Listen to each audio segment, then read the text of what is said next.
Social media management এখন শুধু post দেওয়া বা ভিডিও আপলোড করার মধ্যে সীমাবদ্ধ নেই। এটি একটি পরিকল্পিত, গবেষণা ভিত্তিক এবং ধারাবাহিক কাজের প্রক্রিয়া। বিশেষ করে ইউটিউবের মতো প্ল্যাটফর্মের সফল হতে হলে কন্টেন্ট স্ট্র্যাটেজি, অডিয়েন্স অ্যানালিসিস এবং ব্র্যান্ডিং সবকিছু একসাথে কাজ করতে হয়। এই গল্পের নায়ক রাফি, বয়স ২৯, ঢাকায় থাকে। একটি প্রাইভেট কোম্পানিতে চাকরি করত, কিন্তু তার স্বপ্ন ছিল নিজের একটি ইউটিউব চ্যানেল দাঁড় করানো। শুরুটা ছিল স্বপ্নের। রাফি প্রায় ১ বছর আগে একটি ইউটিউব চ্যানেল খুলেছিল। প্রথম দিকে সে যা ভালো লাগত তাই আপলোড করত, কখনো ভ্লগ, কখনো মোটিভেশনাল কথা, কখনো টেক ভিডিও। ৩ মাস পর সে হতাশ হয়ে গেল। ভিউ তো আসছে না। বন্ধু বলল, তুই কি কোনো প্ল্যান করে ভিডিও বানাচ্ছিস? এই একটি প্রশ্নই তার জীবন বদলে দিল। সোশ্যাল মিডিয়া ম্যানেজমেন্ট শেখার শুরু। রাফি বুঝল, ইউটিউব শুধু ভিডিও বানানোর জায়গা নয়, এটা একটি সার্চ ইঞ্জিন এবং একটি ব্র্যান্ডিং প্ল্যাটফর্ম। সে কিছু গুরুত্বপূর্ণ বিষয় শিখতে শুরু করল। ১. Audience research.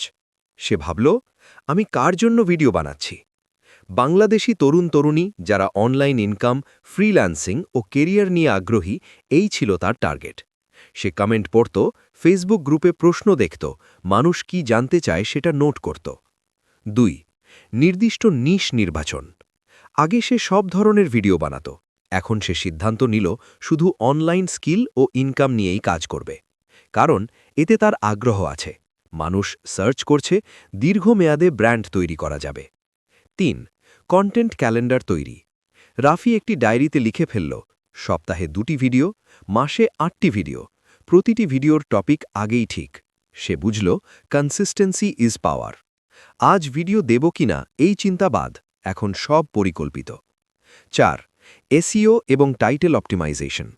রাফি শিখল কিওয়ার্ড ব্যবহার, search friendly title, clear thumbnail.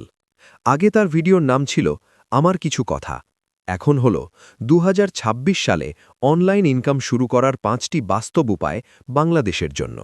ফারাকটা বিশাল। ৫. Brand identity.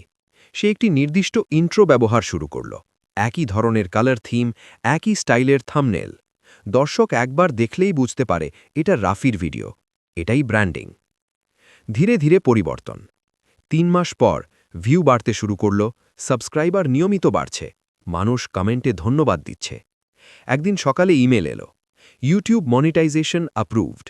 রাফি কিছুক্ষণ চুপ করে বসে থাকল, তারপর হালকা হাসল। অবশেষে মনিটাইজেশনের পর তার পরিবর্তন। সে বুঝল এটা শেষ নয়, এটা শুরু। সে এখন অ্যানালিটিক্স দেখে, কোন ভিডিও বেশি ওয়াচ টাইম পাচ্ছে বোঝে, দর্শকের প্রশ্ন নিয়ে নতুন ভিডিও বানায়। তার ভিডিও এখন শুধু ভিউ নয়, ভ্যালিউ দিচ্ছে। সোশ্যাল মিডিয়া ম্যানেজমেন্টের শিক্ষণীয় বিষয়। রাফির গল্প আমাদের শেখায়: ১. এলোমেলো কন্টেন্ট নয়, পরিকল্পিত কন্টেন্ট। ২. অডিয়েন্স বুঝে কাজ করা। ৩. নিয়মিত পোস্ট।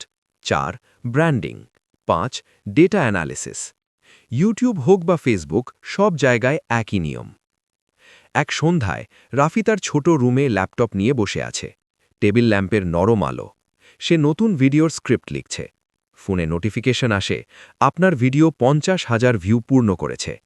সে মৃদু হাসে, ধন্যবাদ, আলহামদুলিল্লাহ। তার স্বপ্ন এখন বাস্তব, কিন্তু সবচেয়ে বড় কথা, সে শিখেছে কিভাবে সঠিকভাবে সোশ্যাল মিডিয়া ম্যানেজ করতে হয়। আর এটাই তার আসল সফলতা। আপনি যদি ইউটিউব শুরু করতে চান, মনে রাখবেন, ট্যালেন্ট গুরুত্বপূর্ণ, কিন্তু স্ট্র্যাটেজি আরও গুরুত্বপূর্ণ। পরিকল্পনা, গবেষণা এবং ধারাবাহিকতা, এই ৩টে মিললেই মনিটাইজেশন শুধু সময়ের ব্যাপার। আজ থেকেই আপনার কন্টেন্টকে পরিকল্পিত করুন। আপনার সফলতার গল্পও খুব দূরে নয়।